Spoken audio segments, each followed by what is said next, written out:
Hi Shane, how are you? Welcome to the podcast. Hi, Dr. Surabhi. I'm doing great. Thank you so much for inviting me once again. I'm always happy to be part of this podcast. Thank you so much. You are sitting on the growth part of Jenny.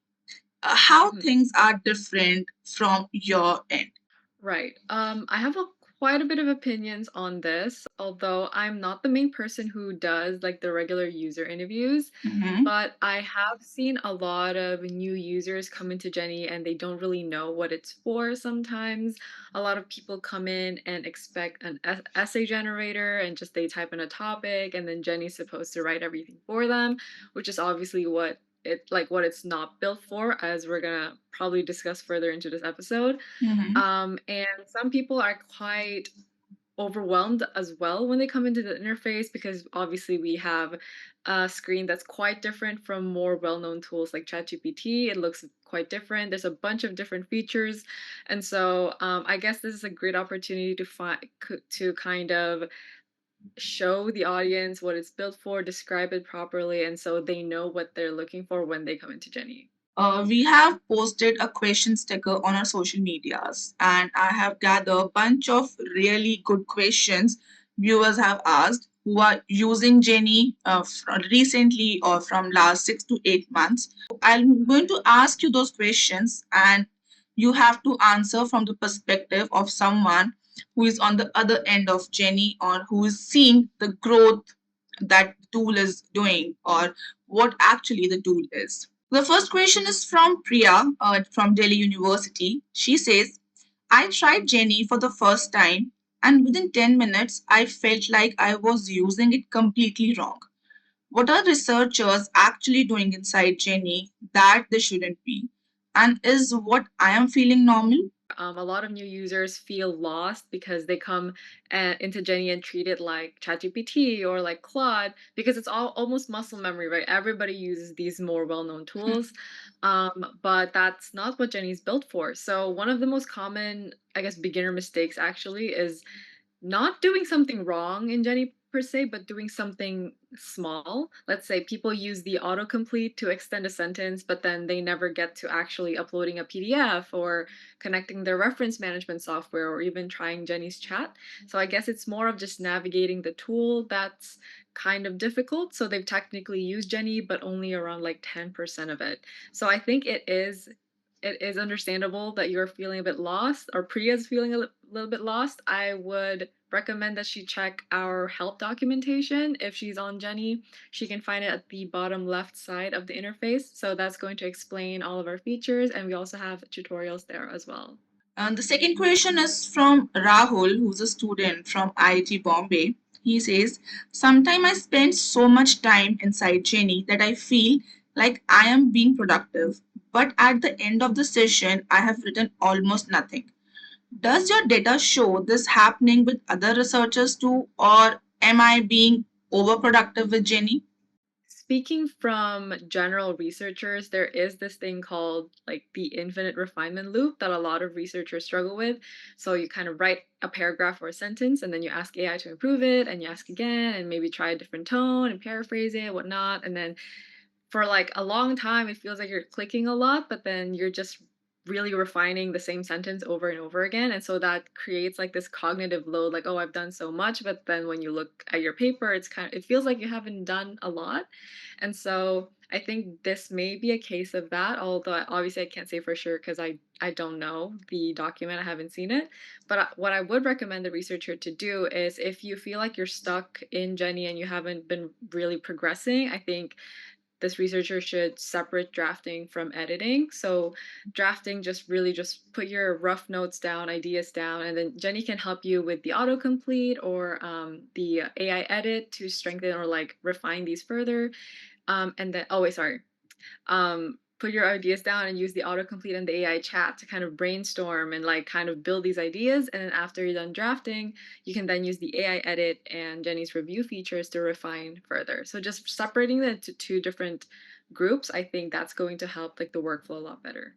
Okay. So, is there any specific steps or are there any a specific framework that students must use while they are using Jenny to be more productive inside the tool? We try to avoid any linear workflows because obviously everybody comes into Jenny with different types of writing that they have to do. Some people have to do literature reviews, theses, dissertations. And so there's no one linear workflow, but I think the general idea is that Jenny's features are largely divided into features that can help you with drafting and just writing in general, and then features that help you proofread and refine and review. And so those are like the two large groups, I would say. A student of postdoc from Hyderabad said, my supervisor once told me that Western researchers use AI far more effectively than researchers in India. Is that actually true? Do Indian researchers behave differently on Jenny compared to researchers from other countries? Okay, this is interesting. We actually obviously do a lot of research on like the adoption of AI tools, especially in the research and writing field. And I think it's like the opposite actually. So the data actually says the opposite. So the global south of the world actually outpaces the north in terms of AI and research. And so Okay. it's not the other way around. And I know this survey from I think Adobe it was, I think it listed India as like the top for student AI use. So Okay. I wouldn't say Western researchers adopt AI tools more than Indian researchers. I know for a fact that a large portion of Jenny's user base also comes from India. Okay. So I think it doesn't really support like the argument that I'm hearing right now. So yeah, I don't think it's the assumption that Indian researchers are less effective at using AI or are behind. I don't think it's supported. The next question is from Deepak. He said, I have been subscribed to Jenny for months, but I think I only ever use the autocomplete. Is there a feature inside Jenny that would genuinely change how I work that nobody is talking about? Or is there any specific prompt 110% productivity from Jenny? So this is a sentiment I've heard a lot. It's because autocomplete is kind of the first features you see. It just like automatically acts up and you can see it Mhm. immediately. Um, I obviously want to say every single feature you use is going to uplift your workflow, but for the sake of time, I think the most high value ones, if you're a researcher, would be the review features, specifically the claim confidence review and the peer review, which we actually released recently. So, claim confidence basically reads your documents and your claims, and it flags any that are weakly supported or unsupported or unverifiable. And it's basically your closest counter to any plagiarism flags because it checks the accuracy of your citations. And then peer review, on the other hand, it goes even further and actually acts like a real reviewer. And it simulates like an academic review and scores your draft on soundness and presentation and contribution. And so those are the two review features I think that could provide most value if you're a researcher. The next question is from Fatima, who's a PhD sociology student. She says, ChatGPT writes, then Jenny writes. Both are AI. So, what is actual difference inside Jenny that make it built for researchers and not just a writing tool with a different logo? I think this I ChatGPT and Jenny fight is genuine. Everybody is using ChatGPT, and then I they know. compare. So I think the comparison table is always about ChatGPT and the other tools, any other tool in the market versus ChatGPT. So what are Right. your take on this? Right. So, I mean, my personal opinion, I think ChatGPT and Jenny are just fundamentally very different. So, it's actually really hard to compare the two. First of all, obviously, as we all know, ChatGPT is a general purpose chatbot. So, it takes information from various sources and not just academic ones. So, it could like maybe take information from a blog or like a random internet article. And then obviously, its interface is also not optimized for writing because it's a chatbot, so you can't technically write your paper directly in ChatGPT. Like, it's just not optimized for that. Whereas in Jenny, you obviously write in the interface, you have traceable citations, and then you can conduct and find literature without having to leave the platform. Also, obviously, you have your refine, your review, you edit your paper without any need for third-party tools. So there's a lot of these like mini tools that kind of enhance your academic and research writing workflow, not just, oh, I ask a question and I get an answer and that's it, right? So it's like very different fundamentally. So it's quite hard to compare actually. So every time someone asks me this, I'm like, oh, they're kind of hard to compare to each other. So But I think students are even using if they are even misusing Jenny for this. So the chat feature, the AI chat feature. So, is there any prompts that we can use in Jenny, or any specific sort of framework that this is how you should use AI chatbot, this is how you should use the other features of Jenny? Mhm. Yeah, I guess if you do compare ChatGPT with Jenny's AI chat specifically, there Mhm. are some more overlap, but Mhm. the fundamental difference is like obviously AI Jenny's AI chat, all of the responses come with traceable citations. So you can actually click in the in-text citation and see the exact part of the paper that the response came from, Okay. whereas in ChatGPT you can't. I think that's the biggest defining factor between the two. Obviously, all of the sources as well, they come from research papers and not just random internet articles. And the AI chat in Jenny is also only one part of the interface, whereas Okay. obviously ChatGPT is like the entire software. And Mm-hmm. so the AI chat can interact directly with your document. So you can add the responses directly in your document, copy paste into the document, or like add the citations into your library. So they're all like interconnected. So Okay. I think that's like the main difference in terms of like how to use it more effectively is to just use it in conjunction with all the other features of Jenny. Now, the next question is from Meera. She says, when I type a sentence inside Jenny, what is actually happening in that moment? How does it decide what to suggest next? I know it's not magic, but I genuinely don't understand it, because every single time I'm typing something or I'm questioning something, the chat is exactly producing what I need for my document. Mhm. Right, yeah, so, I mean, AI is not magic, but so I think, when the autocomplete is in progress or when you're in your Mhm. document, it looks at 3 things mainly. First is the actual sentence that you're typing as well as the paragraph around it, and then it kind of decides, like, "Oh, what's supposed to come next? Like, do I need a topic sentence or, like, a Okay. claim with a citation?"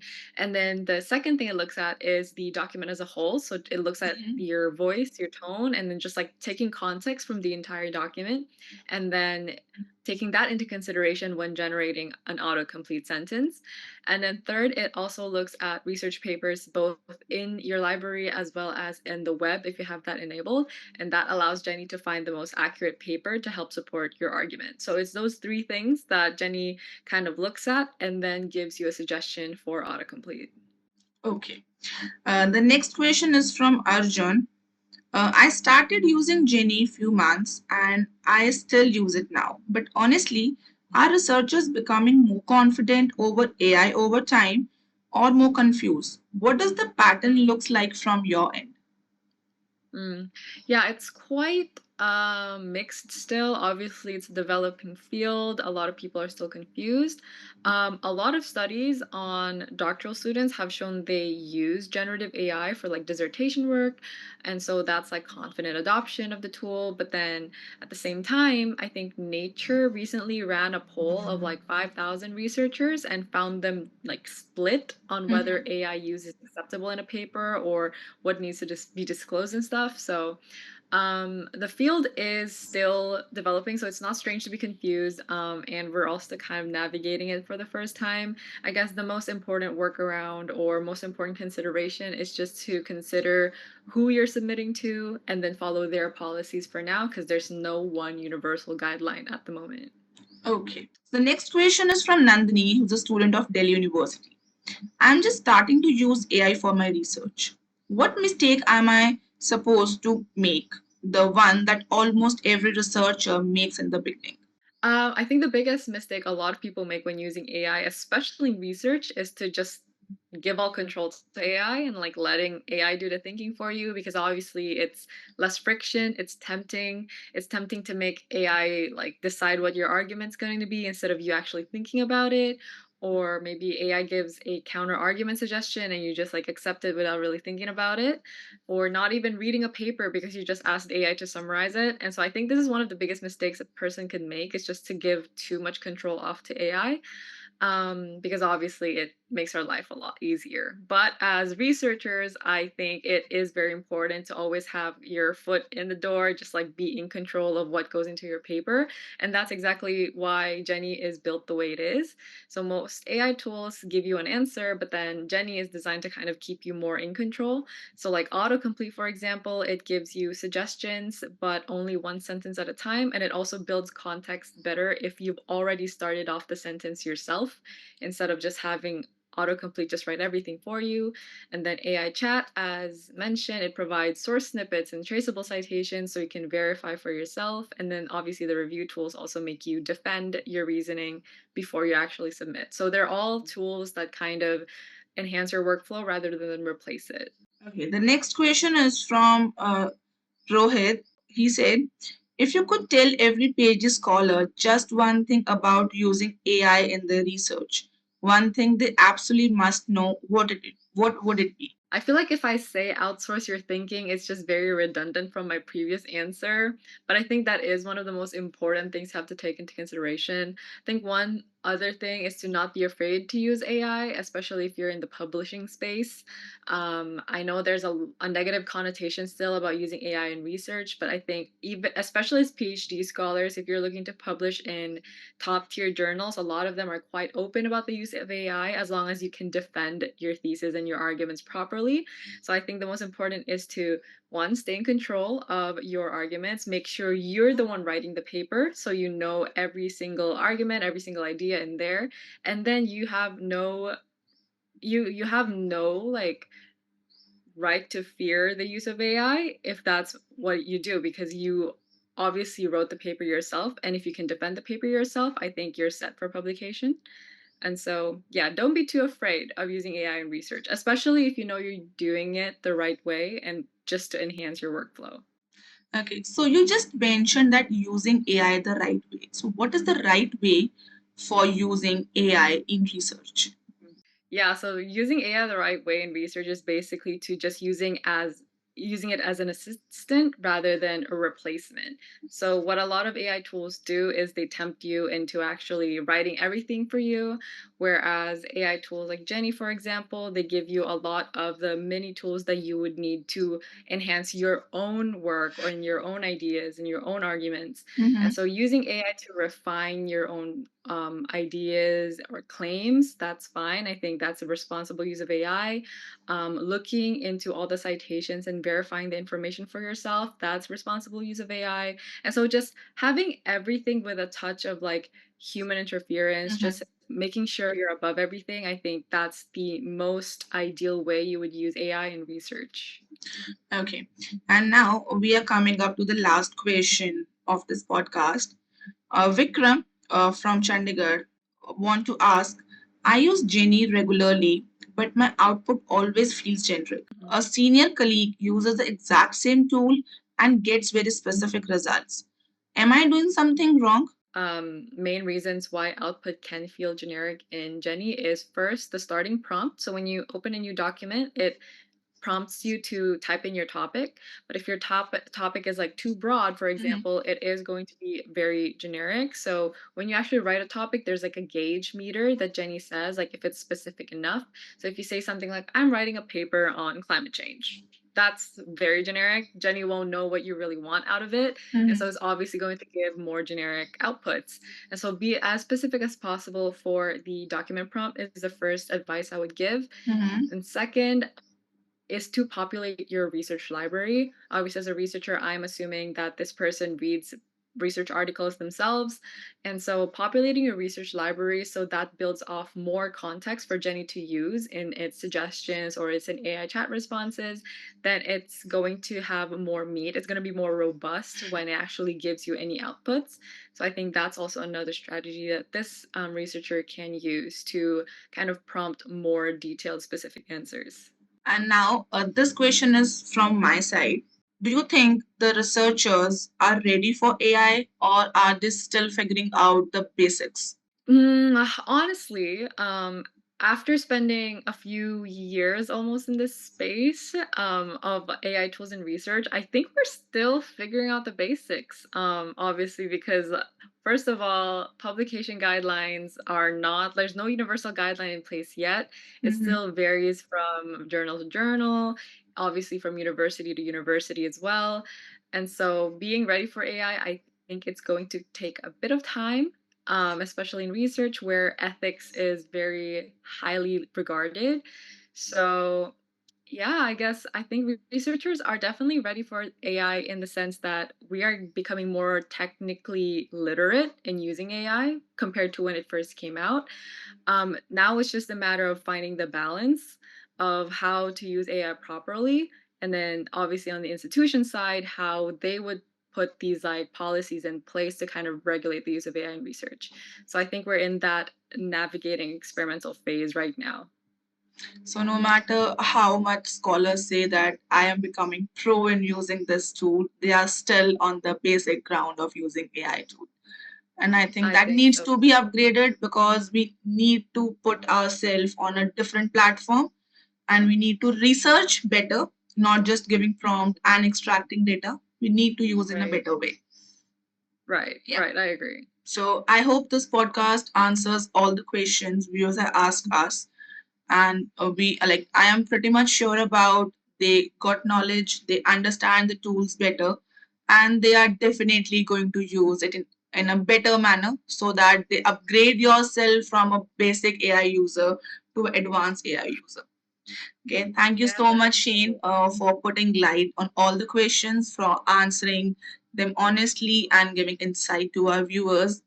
No, I think I would just want to end with a note saying hopefully they try out Jenny and then they actually find it to be extremely helpful to their workflow and level up their writing through the platform. But of course, no pressure. I'm always happy to kind of help educate viewers through this podcast either way. So thank you so much for having me. It was a pleasure. Thank you so much, Shane. Thank you.